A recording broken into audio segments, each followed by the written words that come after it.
Salut mesdames et messieurs, bienvenue dans votre chaîne d'information Africa Actu.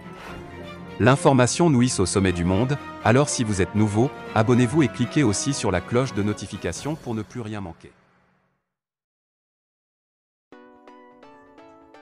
Défense et sécurité, je cite, le président Assimi Goïta est accessible dès qu'il s'agit des questions sécuritaires. Fin de citation, dit le chef d'état-major général des armées.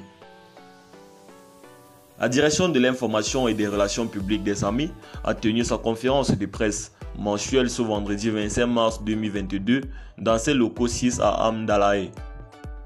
Le chef d'état-major général des armées, le général de division Oumar Diarra, a animé la conférence en tant qu'invité principal pour faire le point sur la situation sécuritaire du pays.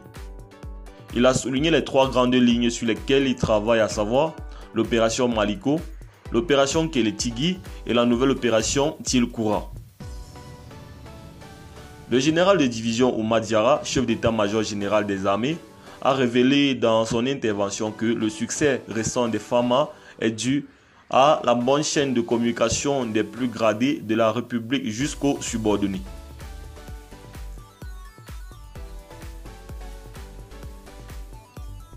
C'est dans cet ordre d'idée qu'il dira que le président Assimi Goïta, président de la transition, est accessible dès qu'il s'agit des questions sécuritaires et les interventions sont coordonnées avec les urgences dans toutes les zones d'opération.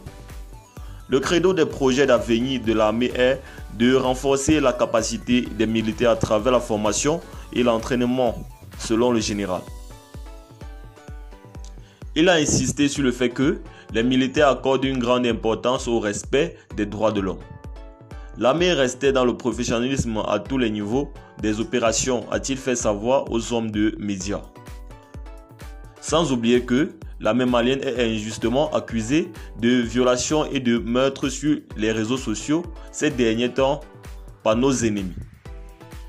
Ce fut le cas d'une vidéo qui circulait où on voyait des civils tués et brûlés dans les localités de Djenné. Le chef d'état-major général a expliqué que l'armée malienne n'a rien à voir dans ces atrocités dignes d'une autre époque. Je cite, « Dans toutes les guerres, il y a des cas de violation des droits.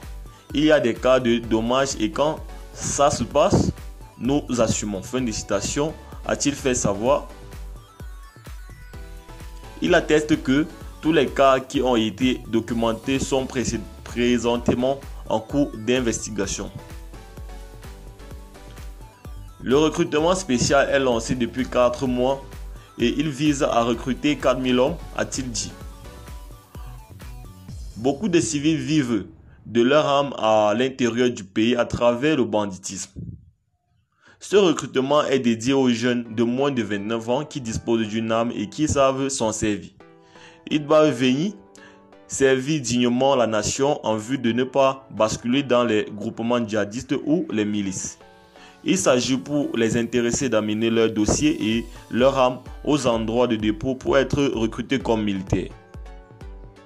Les attaques meurtrières des civils dans les zones comme Tessi ou Tamale ont conduit les militaires à intervenir dans les 10 endroits.